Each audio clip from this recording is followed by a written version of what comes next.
Hello friends, नमस्ते, राम राम, सत श्री अकाल। कैसे हैं आप? उम्मीद है कि आप सकुशल होंगे। दोस्तों, आज हम डिस्कस करने वाले हैं वार्षिक परीक्षा के बारे में, जो कि चालू हो चुकी हैं। और आज हम डिस्कस करने वाले हैं 18/12/2024 के पेपर के बारे में, जो कि कक्षा 4 का अंग्रेजी विषय का है और 60 नंबर का पेपर है बच्चों, और 2.5 घंटे इसका समय निर्धारित किया गया है। इसके अंतर्गत अब हम कुछ प्रश्न हैं जिन्हें हम आज सॉल्व करेंगे। जैसे यहाँ पे दिया हुआ है मल्टीपल चॉइस क्वेश्चन, जो कि क्वेश्चन नंबर 1 से 5 तक हैं।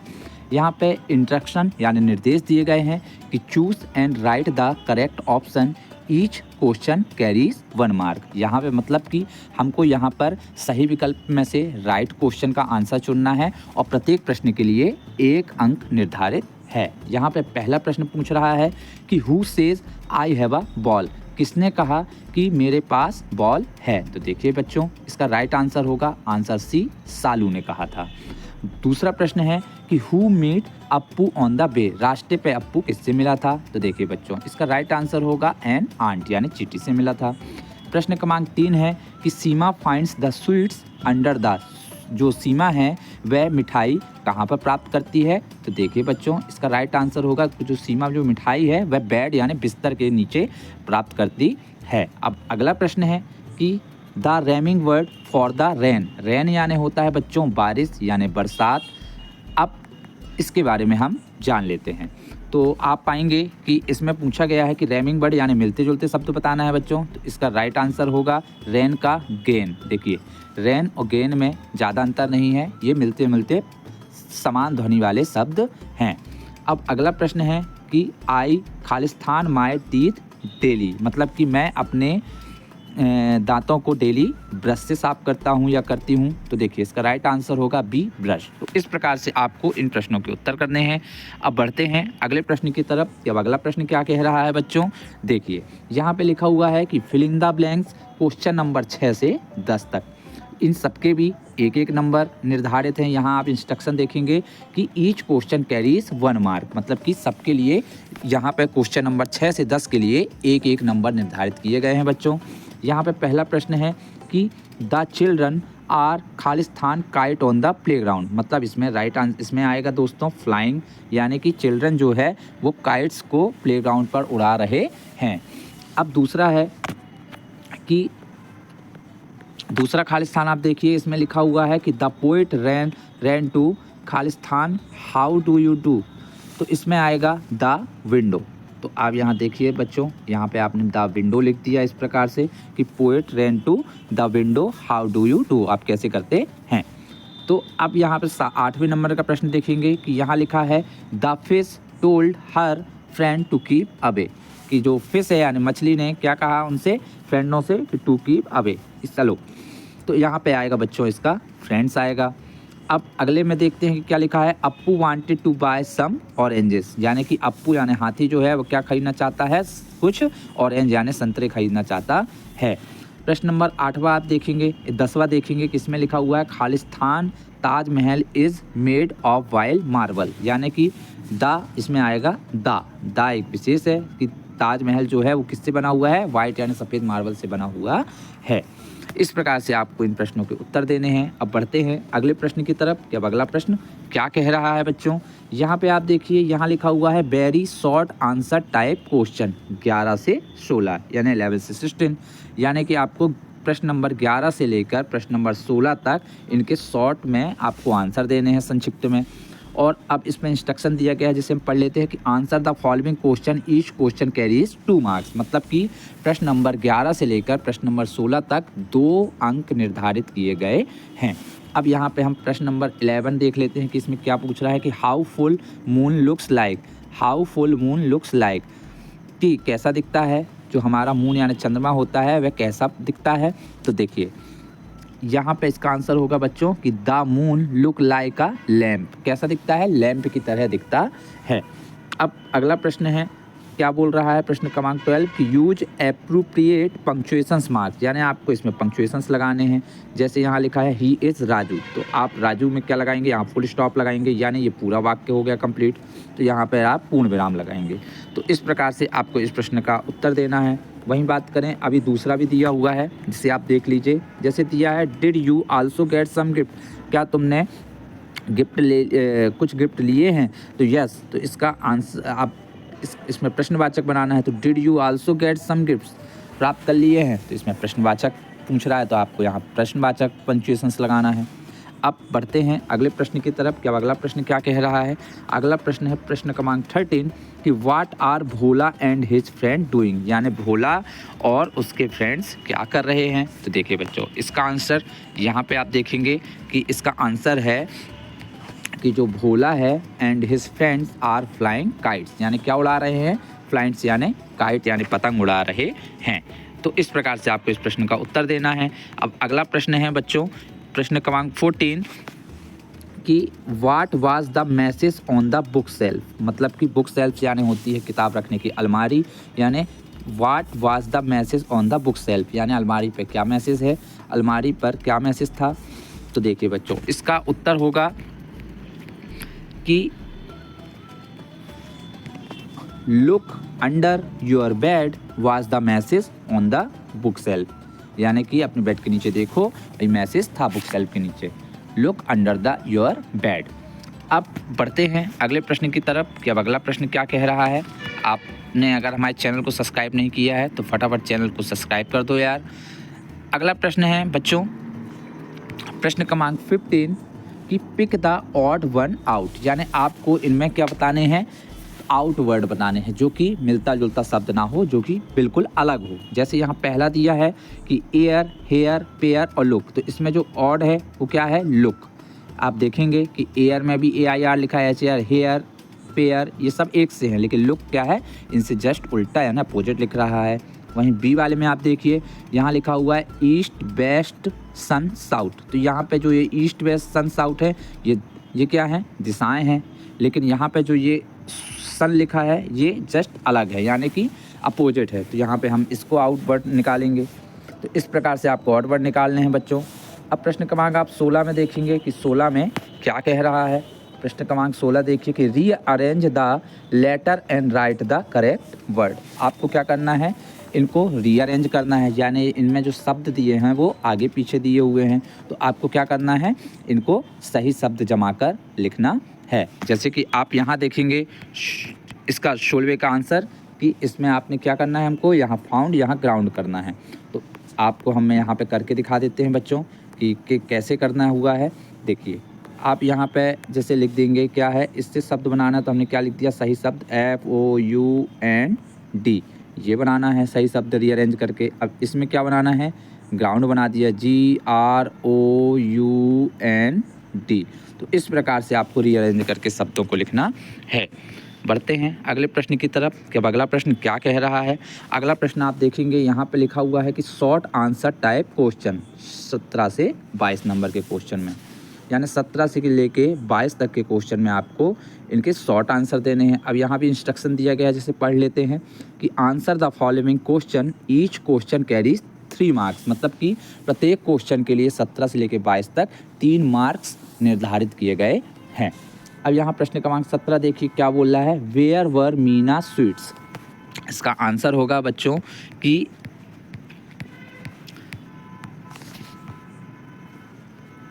जो मीना है वह कहाँ पर रखती है मिठाइयों को। देखिए इसका आंसर होगा कि the small box where Meena's sweets, कहाँ पर रखती है, स्मॉल बॉक्स में, यानी कि छोटे डब्बे पर रखती है। बढ़ते हैं अगले प्रश्न की तरफ कि अब अगला प्रश्न क्या कह रहा है। यहाँ पे अगला प्रश्न आप देखिए बच्चों कि लिखा हुआ है प्रश्न क्रमांक 18 कि हुज ग्रैंड माँ वाज क्रिटिंग आ स्वेटर। तो देखिए बच्चों इसका आंसर होगा प्रश्न क्रमांक 18 का कि बालास किसकी ग्रैंड माँ थी, किसकी दादी थी, बालास ग्रैंड माँ वाज क्रिटिंग आ स्वेटर। तो इस प्रकार से आपको बच्चों इस प्रश्न का उत्तर लिखना है। बढ़ते हैं अगले प्रश्न की तरफ कि अब अगला प्रश्न क्या कह रहा है। अगले प्रश्न में आप देखिए बच्चों कि अगला प्रश्न क्या कह रहा है। अगला प्रश्न है प्रश्न क्रमांक 19 कि right the rhyming words for the following. अब आपको इन पे रैमिंग वर्ड्स लिखने हैं बच्चों। तो देखिए जैसे हिल है तो हिल का आप लिख सकते हैं, पेन का लिख सकते हैं, सैंड का लिख सकते हैं। तो आप इनको जैसे हिल का आप लिख सकते हैं बच्चों किल, आप किल भी लिख सकते हैं, मिल भी लिख सकते हैं। और पेन का आप लिख सकते हैं कैन, कैन भी लिख सकते हैं, सैन भी लिख सकते हैं। और सैंड का आप क्या लिख सकते हैं बच्चों, सैंड का भी आप जो है सैंड का मिलता जुलता शब्द आप क्या लिख सकते हैं रैमिंग वर्ड। आपको यहाँ पे दिया गया है, वैसे तो मैं आपको दिखा दूँ कि यहाँ पे रैमिंग वर्ड दिए गए हैं। जैसे हिल का फिल दिया गया है, आप यहाँ देखेंगे बच्चों, अगर आपको नहीं समझ में आ रहा देखिए यहाँ पे हिल का फिल दिया गया है, यहाँ पे पेन का मैन दिया गया होगा और सैंड का बैंड दिया गया। तो इस प्रकार से आपको इस प्रश्न का उत्तर लिखना है। बढ़ते हैं अगले प्रश्न की तरफ कि अगला प्रश्न क्या कह रहा है। प्रश्न क्रमांक आप 20 देखिए, इसमें लिखा हुआ है कि who come to free the baby bird. Who come to free the baby bird, यानी बेबी यानी बच्चा, पक्षी। Who come the free the baby bird, तो इसका आंसर होगा कि द अदर बेबी बर्ड, यानी अन्य पक्षी के बच्चे। तो इस प्रकार से आपका इसका उत्तर लिखना है द अदर बेबी बर्ड। अब अगला प्रश्न है प्रश्न क्रमांक 21 क्या कह रहा है, आप वो चीज़ देख लीजिए बच्चों। प्रश्न क्रमांक 21 कह रहा है कि you are Mohan and you are going to play cricket, so write the message to your mother. मतलब कि आप कौन हैं, मोहन हैं, और you are going to play cricket, आप क्या खेलने जा रहे हैं, क्रिकेट खेलने जा रहे हैं। So write the message to your mother, तो अपनी मम्मी को एक संदेश लिखिए। तो देखिए बच्चों इसका उत्तर होगा, आप इस प्रकार से इसका उत्तर लिख सकते हैं कि हेलो मॉम यानी mummy, I am going to play cricket with Ram, यानी मैं राम के साथ क्रिकेट खेलने जा रहा हूँ। तो इस प्रकार से आपको इस प्रश्न का उत्तर लिखना है। अगला प्रश्न है कि राइट, प्रश्न क्रमांक 22, right the past form of the following words. जैसे यहाँ पे दिया है प्ले, फॉल, कम। देखिए बच्चों इसका आंसर होगा कि प्ले का जो पास्ट फॉर्म है वो हो जाएगा पास्ट यानी जो गुजर गया। ये देखिए प्ले का हो जाएगा प्लेड, फॉल का हो जाएगा फेल, कम का हो जाएगा कम कैम कम। तो इस प्रकार से आपको यहाँ पर पास्ट यानी कि जो बीत गया है उसकी फॉर्म लिखनी है बच्चों। बढ़ते हैं अगले प्रश्न की तरफ कि अब अगला प्रश्न क्या कह रहा है। अगला प्रश्न है प्रश्न क्रमांक 23, जिसे आप बहुत ध्यान से देखिएगा बच्चों। यहाँ दिया है long answer type question 23 to 26, यानी 23 से लेकर 26 तक में कौन से लॉन्ग यानी लंबे आंसर लिखने हैं। अब यहाँ पे इंस्ट्रक्शन दिया गया है बच्चों, जिसे पढ़ लेते हैं कि answer the following question, each question carries 5 marks. अब यहाँ पर प्रश्न क्रमांक 23 से 26 तक 5 अंक निर्धारित किए गए हैं। तो अब यहाँ पे प्रश्न क्रमांक 23 देखते हैं बच्चों। इसमें दिया है कि complete the sentences with the help of the word given below, यानी आपको यहाँ पर ये कोष्टक में क्या दिए गए हैं, प्रश्न कोष्टक पे आपको यहाँ पे ब्रैकेट पे वो शब्द दिए गए हैं जो आपको यहाँ पे फिल करने हैं, तो आप यहाँ पे फिल कर दीजिए। तो इस प्रकार से हमको इसके प्रश्न का उत्तर देना है। ये देखिए यहाँ पे आप देखेंगे, यहाँ पे जैसे लिखेंगे ए बिग लिख देंगे, फिश वाज स्विमिंग लिख देंगे in a river, some ducks were also swimming there, Raju and Geeta were playing nearby, nearby पे खेल रहे हैं, उसके पास खेल रहे हैं। तो इस प्रकार से आपको खाली स्थान भरने हैं बच्चों। बढ़ते हैं अगले प्रश्न की तरफ कि अब अगला प्रश्न क्या कह रहा है। यहाँ पे देखिए प्रश्न नंबर क्रमांक 24 है कि right the 5 line of the poem moon. तो आपको क्या करना है बच्चों, जो द मून है उसकी 5 लाइन की पोयम लिख देना है। तो इस प्रकार से आपको इस प्रश्न का उत्तर लिखना है। अब बढ़ते हैं अगले प्रश्न की तरफ। अब अगला प्रश्न क्या कह रहा है। प्रश्न क्रमांक 25 है कि read the passage carefully and answer the question given below. तो आपको क्या करना है, ये आपको पूरा पैसेज पढ़ना है और इसके नीचे जो इसके आंसर दिए गए हैं, प्रश्न दिए गए हैं, उसके आंसर लिखने हैं। जैसे आपने यहाँ पढ़ा कि Bala and Savita are friend, they are in class 3. Bala lives in Sonpur with her parents. Her father is a doctor. He works in the government hospital at Sonpur. Savita has come to Bala house. Bala mothers is the sarpanch of the village. अब प्रश्न यहाँ इसको आपने पढ़ लिया है तो इसी से संबंधित यहाँ नीचे प्रश्न पूछे गए हैं तो उसके उत्तर देने हैं। जैसे पहला प्रश्न है कि हु आर द फ्रेंड्स, दोस्त कौन है? तो देखिए बाला एंड सविता आर फ्रेंड्स, ये देखिए ये लिखा हुआ है इसका आंसर। ठीक है, तो इस प्रकार से आपको यहाँ पे आंसर लिख देना है। दूसरा प्रश्न है कि in which class they are studying, तो ये 3rd क्लास में यहाँ पे स्टडी करते हैं। ये देखिए ये लिखा हुआ है दे आर इन क्लास 3 में। तीसरा प्रश्न दिया है, आप उसे अच्छे ढंग से देख लीजिए कि तीसरा प्रश्न क्या पूछ रहा है। तीसरा प्रश्न पूछ रहा है कि वेयर डज बाला लाइव, बाला कहाँ रहता है?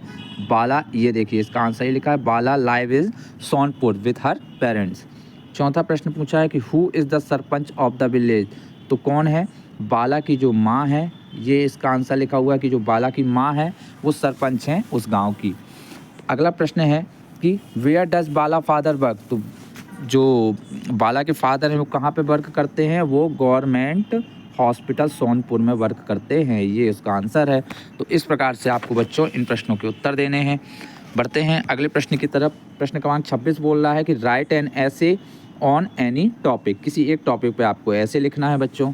तो देखिए बच्चों, वैसे तो आप माई स्कूल और माई डाटरी दोनों पे लिख सकते हैं, लेकिन मैं आपको माई स्कूल के बारे में लिख के बता रहा हूँ। जैसे यहाँ पे लिखा हुआ है कि माई स्कूल नेम इज, मान के चलिए हमने लिख दिया गुरुकुल, GRU गुरुकुल विद्या